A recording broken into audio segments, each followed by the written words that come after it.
So barriers to problem solving. It can be children just a bit overwhelmed. This is so confusing. They get to a problem solving task.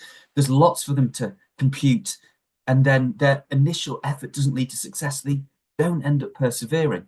Well, in building problem solving sequences and removing barriers to problem solving, sometimes if we just get children familiar with the form of the task, they can end up being more successful. Use this in year one. There's three circles in this row, two circles in this column, and just get the children to identify what the missing numbers are here. Of course, not problem solving.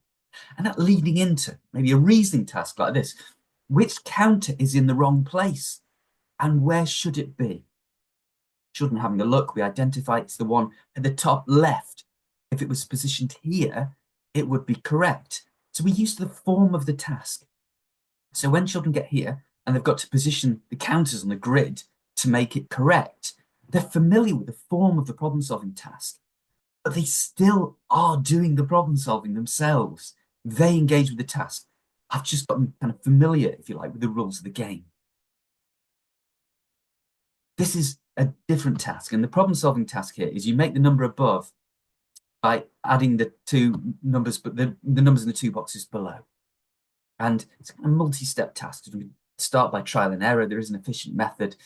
But often if children just go in here, they don't have the tools to access that. But first of all, if we just get them familiar, maybe show them some examples and say, look, you make the number above by adding the numbers below. Maybe have a check for understanding.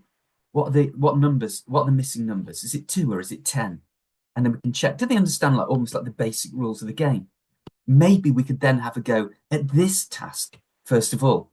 So we haven't done any of the problem solving yet, but children are familiar with the form of the task. So when they get here, they are then more likely to persevere in this challenge. I've just knocked down some of the barriers that might have prevented the children problem solving.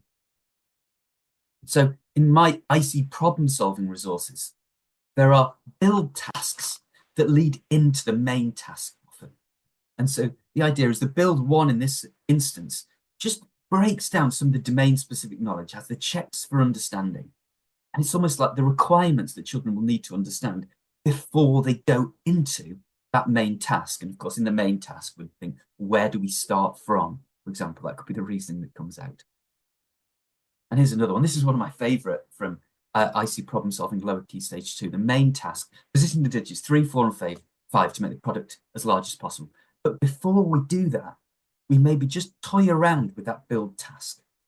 And again, that will build the domain specific knowledge that will help children to access and then persevere for longer when they get to that main task.